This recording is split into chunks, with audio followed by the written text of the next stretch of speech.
ఏపీలో హోంమంత్రి Vangalapudi Anitha comments. Jagan వస్తున్నారనే security పటిష్టంగా ఉంచాం. జగన్ పర్యటనకు అడ్డు రాకూడదని ఎమ్మెల్యే పరిటాల సునీత స్వయంగా టీడీపీ కార్యకర్తల్ని ముందుగానే కోరారు.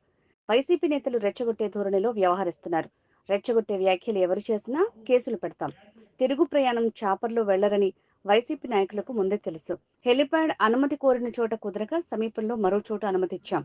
నిన్న జగన్ వెళ్లిన ప్రాంతం చాలా సెన్సిటివ్. 1100 మందితో బందోబస్తు పెట్టాం. వైసీపీ కార్యకర్తల్ని రెచ్చగొడుతూ కొందరు నేతలు వాట్సాప్ గ్రూపుల్లో మెసేజ్లు పెట్టారు. ఎక్కువ మంది రావాలంటూ వాట్సాప్ గ్రూపుల్లో మెసేజ్లు పెట్టారు. ఓ క్రిమినల్ పాలిటిక్స్ లో ఎలా ఉంటారో జగనే ఉదాహరణ. వైసీపీ కార్యకర్తల దాడిలో పోలీసులకు గాయాలయ్యాయి. మాజీ సీఎం కోసం 250 మంది పోలీసులు హెలిప్యాడ్ వద్ద ఉన్నారు. జగన్ హెలికాప్టర్లో వెళ్లకుండా రోడ్డు మార్గంలో వెళ్లేందుకే హెలిప్యాడ్ దగ్గర గొడవ సృష్టించే ప్రయత్నం చేశారు. కస్టోడియల్ టార్చర్ పెట్టి ముసుగులు వేసుకుని కొడుతూ వీడియో కాల్లో చూసి ఆనందపడిన సందర్భాలు మీరు మర్చిపోయారేమో కానీ ప్రజలు ఇంకా మర్చిపోలేం. మేము ఎలాగో మర్చిపోలేం, ప్రజలు కూడా మర్చిపోలేం.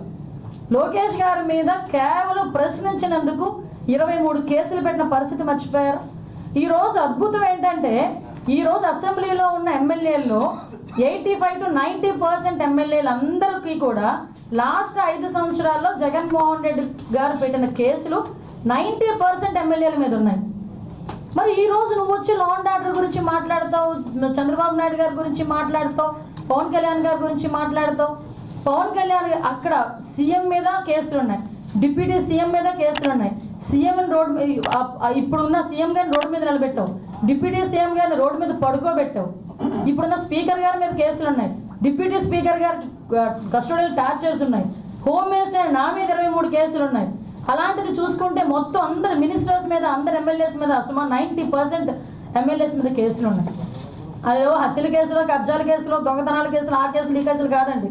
కేవలం ప్రశ్నించినందుకు మా మీద పెట్టిన కేసులు ఇవన్నీ. నువ్వు ఈ రోజు వచ్చి మాట్లాడుతున్నావు. ఈ రోజు మేము ఎంత ట్రాన్స్పరెన్సీగా పనిచేస్తున్నామంటే జగన్మోహన్ రెడ్డి నేను పలానా ఓకే సవాల్ వస్తేనే బెంగళూరు నుంచి వస్తావు, ఎక్కడైనా శవరాజకీయం చేయాలనుకుంటే బెంగళూరు నుంచి వస్తారు మీరు. ఎస్ కాదని చెప్పట్లేదు.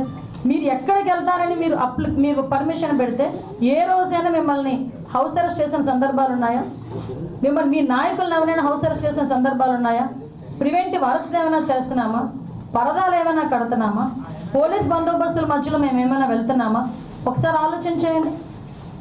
ఇవన్నీ మేమంత ట్రాన్స్పరెన్సీగా ఒక ప్రతిపక్ష నాయకుడు కూడా కాదు, ఎక్స్ సీఎంకి ఇవ్వాల్సిన గౌరవం ఇచ్చి Z+ సెక్యూరిటీ ఇచ్చి అంటే ఆయనకి ఇవ్వాల్సిన భద్రత కన్నా ఎక్కువ ఇచ్చి మేము పంపిస్తూ ఉంటే